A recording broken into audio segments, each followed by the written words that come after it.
Disclaimer. हम वाक और अभिव्यक्ति की स्वतंत्रता के बारे में भारतीय संविधान के अनुच्छेद 19 का पुरजोर समर्थन करते हैं। उदाहरणों, छवियों और संदर्भों सहित यह वीडियो केवल मनोरंजन, सूचना और शैक्षिक उद्देश्यों के लिए प्रदान किया गया है और चैनल किसी भी अवैध गतिविधियों को बढ़ावा या प्रोत्साहित नहीं करता है। हमारा मकसद केवल समाज जागरूक करना है। जय हिंद दोस्तों रिसेंटली एक सेमिनार का आयोजन किया गया और फ्रीडम ऑफ स्पीच जैसे टॉपिक पर चर्चा हुई। इस सेमिनार में बड़ी बड़ी शख्सियत ने भाग लिया, पर इस सेमिनार में सबसे ज़्यादा आकर्षण का केंद्र रहे अपने एक्स मुस्लिम साहिल भाई। लोगों ने बहुत ही गर्मजोशी के साथ उनका स्वागत किया और उनकी बातों को बहुत ध्यान से सुना। शायद ये अपने भारत का सबसे पहला ओपन सेमिनार होगा जिसमें एक एक्स मुस्लिम को अपनी बातों को रखने का मौका दिया गया। इस काम में एक बहुत बड़ा हाथ जयपुर डायलॉग का भी था। इस्लाम अपने खिलाफ एक छोटी सी भी बात बोलने की इजाज़त नहीं देता है। इस्लाम में फ्रीडम ऑफ स्पीच नाम की कोई चीज़ नहीं है। जितना मुल्ला मौलवियों ने बता दिया बस उसी को आंख बंद करके मान लेना है और सारी ज़िंदगी उन्हीं की बातों को फॉलो करना है। इस सेमिनार को देखकर एक उम्मीद की किरण जरूर जागी है कि आने वाले समय में हर एक एक्स मुस्लिम खुलकर सामने आएगा और अपनी बातों को सबके सामने रख सकेगा। दोस्तों, अगर आप अपने एक्स मुस्लिम डिबेट रिव्यू ऑफिशियल चैनल को डेड होने से बचाना चाहते हैं तो प्लीज़ लाइक, शेयर और कमेंट जरूर करें, क्योंकि आपका ये चैनल अपडेट होने की कगार पर खड़ा है। अब हमारा सत्र का विषय है freedom of speech and expression. Sahil एक भारतीय पूर्व मुस्लिम है जो मुस्लिम उम्मा के समक्ष इस्लाम और पैगंबर मोहम्मद पर एक वैकल्पिक दृष्टिकोण पेश करने के लिए एक प्रमुख आवाज बनकर गए हैं। साहिल ने इस्लाम के बारे में खुली बातचीत और चर्चा को बढ़ावा देने के लिए खुद को समर्पित किया है। जय हिंद, आदाब, सलाम, प्रणाम, नमस्ते, सत श्री अकाल।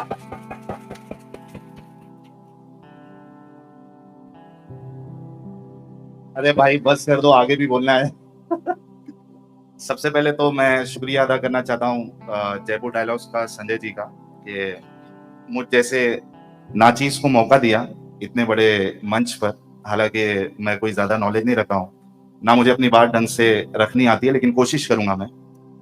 फ्रीडम ऑफ स्पीच या फ्रीडम ऑफ एक्सप्रेशन ये बहुत वास्ट सब्जेक्ट है, टॉपिक है, और जैसे आनंद जी ने बताया बहुत सारी चीजें इसमें आती है, लेकिन बुनियादी तौर पे जब फ्रीडम ऑफ स्पीच और फ्रीडम ऑफ एक्सप्रेशन जब लाया जाता है, ये टॉपिक वो इस वजह से लाया जाता है कि क्या आप किसी रिलीजन के बारे में बोल सकते हैं, गवर्नमेंट के बारे में आप बोल सकते हैं, या कोई जो बड़ी हस्ती है क्या आप उसके बारे में बोल सकते हैं, क्या उनको क्रिटिसाइज कर सकते हैं। तो मैं समझता हूं कि हर एक इंसान को हक होना चाहिए अपनी बात खुल के रखने का, उसको क्रिटिसाइज करने का भी, लेकिन इसमें कुछ दायरे होने चाहिए, इंसल्टिंग नहीं होना चाहिए।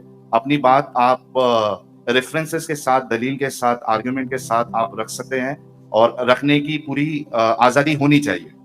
अब आप लोगों को मालूम है कि मेरा जो सब्जेक्ट होता है वो सिर्फ इस्लाम पे होता है, तो और ये बहुत लोगों की परेशानी बन चुकी है क्योंकि लोगों को इसकी आदत नहीं थी सुनने की, लेकिन अब सुनना पड़ रहा है, और वो सुनाने के लिए मुझे अपना चेहरा छुपाना पड़ रहा है, क्योंकि अगर चेहरा दिखाना, हालांकि मैंने दिखाया हुआ है चेहरा, लेकिन तभी रीच कम थी, लेकिन अब चर्चे बहुत ज्यादा हो रहे हैं। और किसी तरीके से जैसे जब मैं मुस्लिम था तब कोई अगर इस्लाम के अगेंस्ट कहता तो मैं मारने के लिए नहीं सोचता, लेकिन अपने दिल में एक ये चीज होता कि कोई दूसरा इसको खत्म कर दे ताकि बोले ही नहीं, है ना।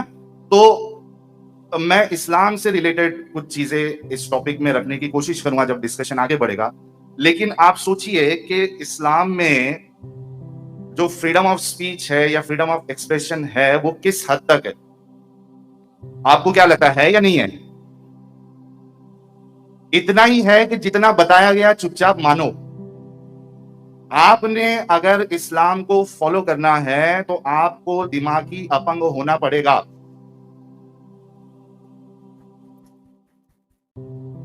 दिमागी अपंग हुए बिना आप इस्लाम को फॉलो कर ही नहीं सकते, ये बात पक्की है। और आप देखिए कि नुपुर जी ने जो कहा था, भाई आप अपने सर की चिंता नहीं है, औरों के सर की तो चिंता नहीं, वो चिंता छोड़ने के बाद ही मार्केट में आया ना मैं।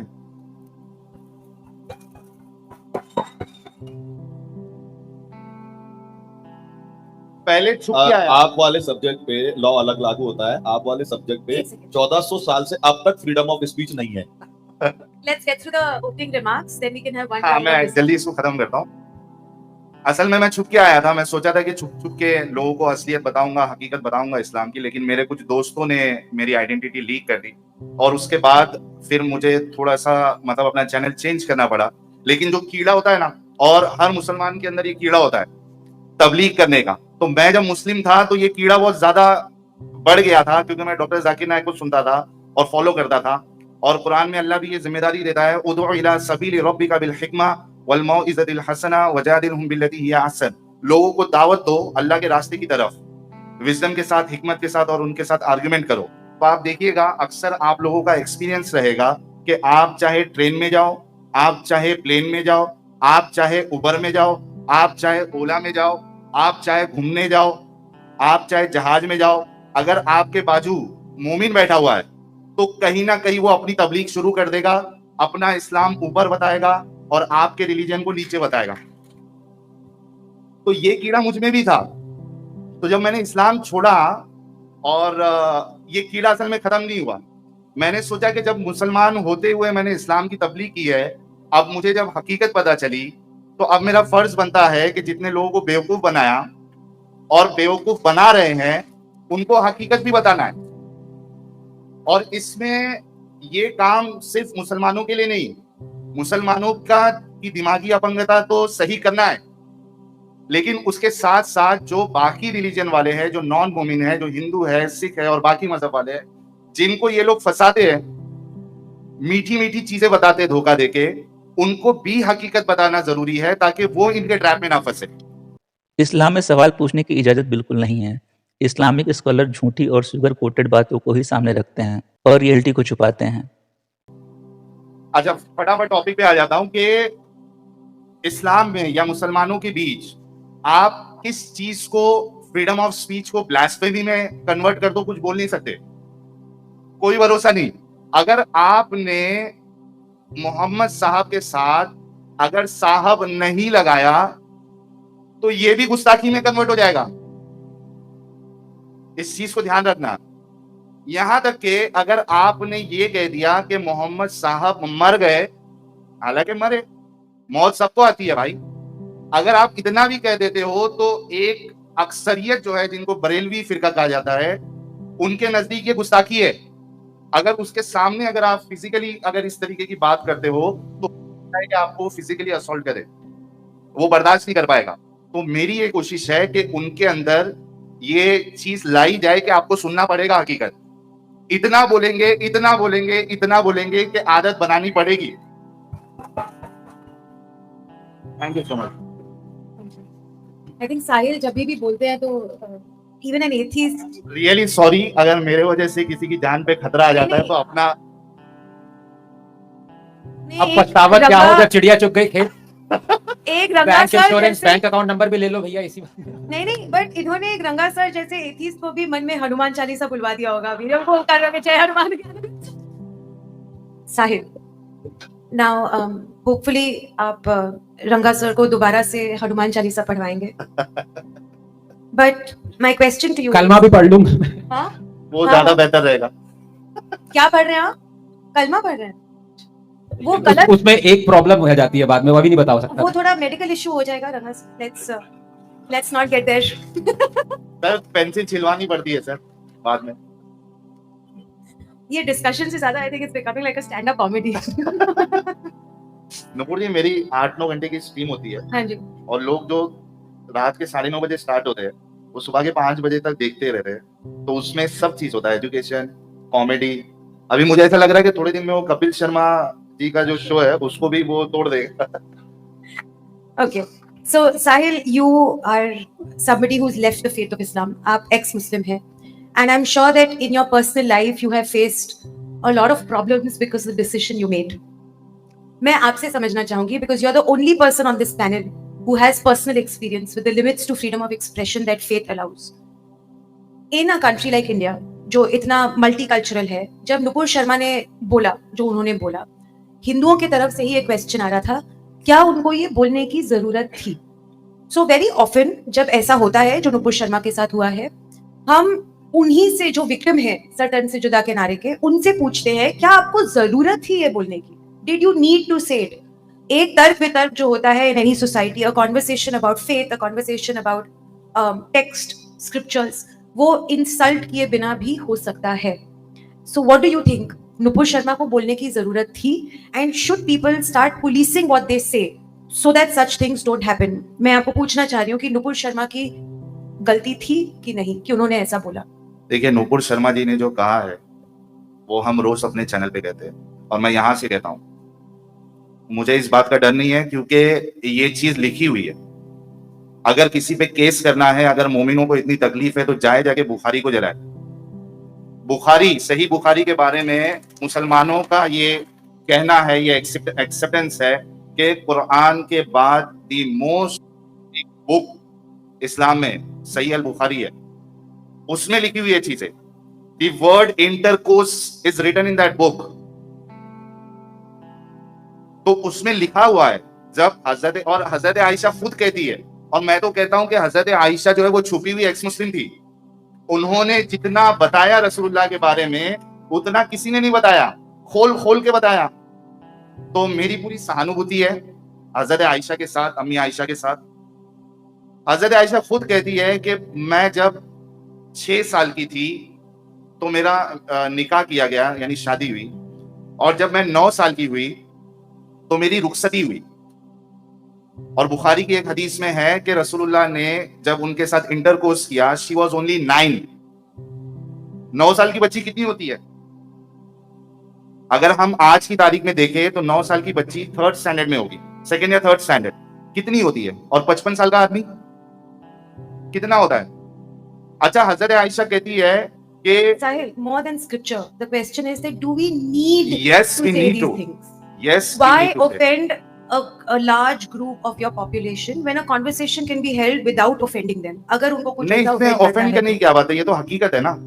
अरे जिसको बेस्ट रोल मॉडल कह रहे हो, लक़द कान लकुम फी रसूलिल्लाहि उस्वतुन हसना, कुरान कहता है रसूलुल्लाह की जिंदगी तुम्हारे लिए बेहतरीन नमूना है, रोल मॉडल है, बेस्ट रोल मॉडल. तो बेस्ट रोल मॉडल की जो जिंदगी है वो तो हम बताएंगे, हर किसी को बताना चाहिए. यहाँ जितने लोग हैं सब बताओ, जितने मुसलमानों को पहचानते हो, कि रसूलुल्लाह 55 साल के थे, हजरत आयशा, अम्मी आयशा 9 साल की थी जब उनकी लिखा हुआ है. क्यों नहीं बोलेंगे? बोलेंगे. रसूलुल्लाह की हर बात बताएंगे. बेस्ट रोल मॉडल की बात बताने में क्या प्रॉब्लम? मोमिन लोग जिनको अपना बेस्ट रोल मॉडल मानते हैं, उसी की बातों को दुनिया के सामने रखने से शर्माते क्यों हैं? किसी को सुनने में दिक्कत क्यों होनी चाहिए भाई? क्या शर्म आ रही है? कामों से, कैरेक्टर से शर्म आ रही है क्या? आप लोग तो बहुत प्राउड फील करते हो अपने रसूलुल्लाह की जिंदगी पर. तो बताओ, सुनो, हौसला रखो. दिमागी अपंग तो वैसे भी हो, अपंगता निकल जाती तो तुम भी बाहर आ जाते. तो एटलीस्ट सुन के ले लो, क्या मुश्किल है?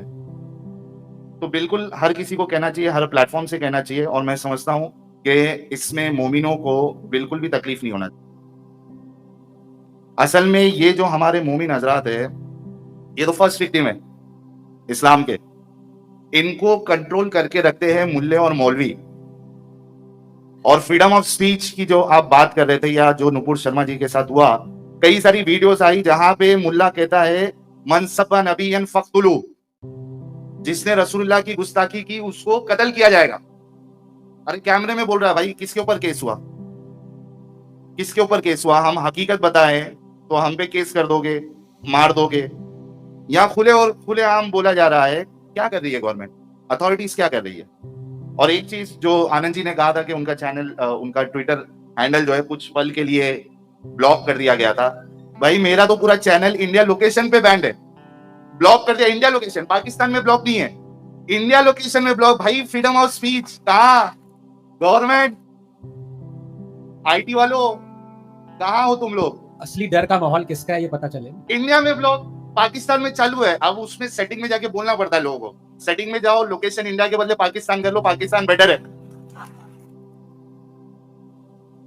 अब उसमें अपील रेस कर रहे हैं. यूट्यूब भेजता है एकदम मेल, आपके ऊपर कंप्लेंट्स आई है, लीगल कंप्लेंट्स, नहीं ओपन करेंगे. अब हो सकता है 2-3 मुसल्टों ने जाके वहां पे कंप्लेंट कर दी हो, और जिसने कंप्लेंट लिया उसको तो सोचना चाहिए नहीं. और जो भी बताता हूं मैं रेफरेंस के साथ बताता हूं. मेरे चैनल से कोई भी बात उठा लीजिए मेरी, जो बिना रेफरेंस के. फ्रीडम ऑफ स्पीच में भी अभी रेफरेंसेस है, मौका मिलेगा तो जरूर बताऊंगा. साहिल जो बोलता है बिना रेफरेंस के नहीं बोलता है. तो हर किसी को बोलना चाहिए, ये जो आपका सवाल है इसमें मेरा यही जवाब है, हर किसी को रसूलुल्लाह की हर बात बोलना चाहिए, हाँ रेफरेंस के साथ बोलना चाहिए और अच्छे अंदाज में बोलना चाहिए। I know question and answer time हो गया है, but I will ask a follow-up question to you, Sahil. Please sir. Now आप बोलते हैं कि हमें सबको बोलना चाहिए, the ails of Islam and so on and so forth. I will not repeat what you said, but the Why? ails of Islam. Because I am scared, legitimately so. मुझे second hand threats मिलते हैं जबकि मैंने कुछ बोला भी नहीं मेरे नाम की वजह से. अभी तो आप बाजू में बैठिए। This is the true Islamophobia, where you're genuinely scared that आपका सर तन से जुदा हो जाएगा. But since you're saying that everybody should be honest about what ails Islam, then do Hindus have the moral authority and moral right to be upset when Muslim says कि उनके idols को तोड़ना चाहिए या उनके धर्म में क्या क्या प्रॉब्लम्स है, हिंदू को ऑफेंड होना चाहिए कि नहीं होना चाहिए? Do we have a moral right and authority to be offended when we are saying that we should have the absolute right to offend Muslims? देखिए इसमें थोड़ा सा अपने को थोड़ा डिफरेंशिएट ये करना पड़ेगा कि आप किसी भी आइडियोलॉजी पे बिलीव करते हो, जो कॉन्सेप्ट ऑफ गॉड है, ठीक है, खुदा जो है, भगवान जो है, वो आसमान पे आके नहीं बोल रहा मैं भगवान हूँ, मैं अल्लाह हूँ। लोगों के अलग अलग पैरामीटर्स होते हैं for the acceptance of God. किसी के लिए idol worship is illogical, but for others idol worship can be the most logical thing to reach to the God. तो मैं ये समझता हूं कि जहां तक आप सिर्फ क्रिटिसाइज कर रहे हो, दैट इज फाइन, कि आइडल वर्शिप गलत है, या ये कह रहा है कि नहीं आपका खुदा का ये जो कॉन्सेप्ट है ये गलत है, दैट इज फाइन। लेकिन जब आप किसी के आइडल को तोड़ते हो, then there is a problem. You can not do that. आप क्रिटिसाइज करो, कॉन्सेप्ट पे बात करो, आर्ग्यूमेंट्स करो, लेकिन फिजिकली जाके इस तरीके से करना, दैट इज एब्सोल्युटली रॉन्ग। हाँ, लेकिन ये रसूलुल्लाह की और नबियों की सुन्नत रही है आइडल्स को तोड़ना। अब कोई सवाल कर देगा तो भाई है, कुरान में है।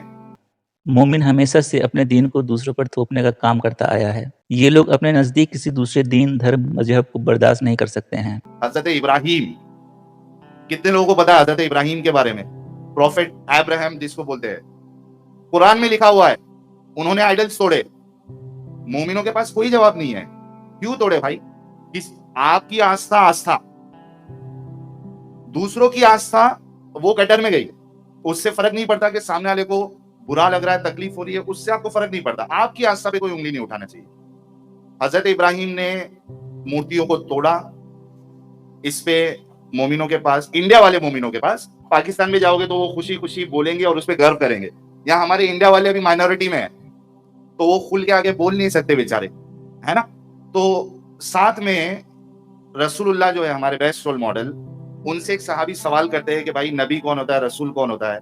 तो उसमें फरमाते हैं नबी वो होता है जो मूर्तियों को तोड़ता है, आइडल्स को तोड़ता है।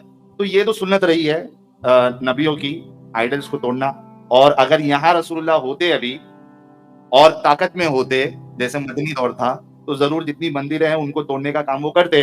और जो उनके मानने वाले जो पहले आए थे, उन्होंने क्या किया? कैलाश टेम्पल में गया था देखने के लिए, उदयपुर गया था, कुछ वहां की जो टेम्पल्स है, क्या किया उन्होंने? आइडल्स का फेस बिगाड़ दिया, तोड़ने की कोशिश की। तो ये कहां से आ रहा है? ये रसूलुल्लाह की टीचिंग से आ रहा है, ये इस्लाम से आ रहा है, कोई इसका इनकार नहीं कर सकता। जी, ये जो मेरा टाइम है, मैं सिर्फ रेफरेंस देना चाहता हूँ, क्योंकि मैं नहीं चाहता हूँ कि बिना रेफरेंस में यहाँ से जाऊं। अगर आप कुरान पढ़े, चैप्टर 33 वर्स 36, अल्लाह और उसके रसूल आ जाए तो आपके, यानी जो मोमिन मर्द है, मोमिन औरत है, उनके पास कोई चॉइस नहीं है कि वो अपना उसमें दिमाग चलाए या उस फैसले में अपना कोई इख्तियार रखे। एक चीज ये, सूरह हुजुरात चैप्टर नंबर 49 की वर्स 2-3, सब लोग जितने लोग सुन रहे हैं नोट डाउन कर लो, जाके चेक कर लो। इसमें यह है कि आप रसूलुल्लाह के सामने ऊंची आवाज में बात भी नहीं कर सकते। अच्छा, तभी तो रसूलुल्लाह थे, लेकिन स्कॉलर्स ने बाद में ये कहा कि अगर आप रसूलुल्लाह की कब्र मुबारक के पास जाते हो तो वहां भी आप ऊंची आवाज में बात नहीं कर सकते। फ्रीडम ऑफ स्पीच, आपको बता रहा हूं कि इस्लाम में कितना फ्रीडम ऑफ स्पीच है। उसके बाद चैप्टर 9 सूरह तौबा, उसकी आयत नंबर 28 और 29 जो है, जो जिजिया के बारे में, और मुश्रिक नजस होते हैं, पॉलिथिस्ट आर अनक्लीन, इसकी तफसीर इब्ने कसीर में आप तफसीर पढ़िएगा, कमेंट्री पढ़िएगा, उसमें आपको पैक्ट ऑफ उमर मिलेगा। वहां पे जो मुसलमान कंट्री में जो नॉन मुस्लिम है, जो क्रिश्चियंस है, उनके साथ किस तरीके का पैक्ट बनवाया गया, ये आपको उसमें मिलेगा। इससे आपको freedom of speech, freedom of expression, freedom of religion Islam में कितना है, ये चीज आपको पता चलेगी।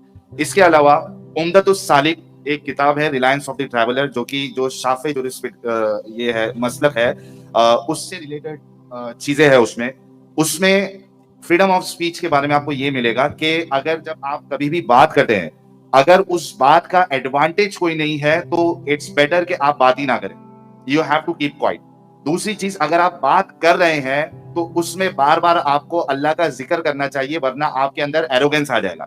इतना माइंड को बांधा गया है। इसके अलावा रात में आप बात नहीं कर सकते हैं, आपको नमाज अगर पढ़ना है तो पढ़िए, लेकिन बात नहीं।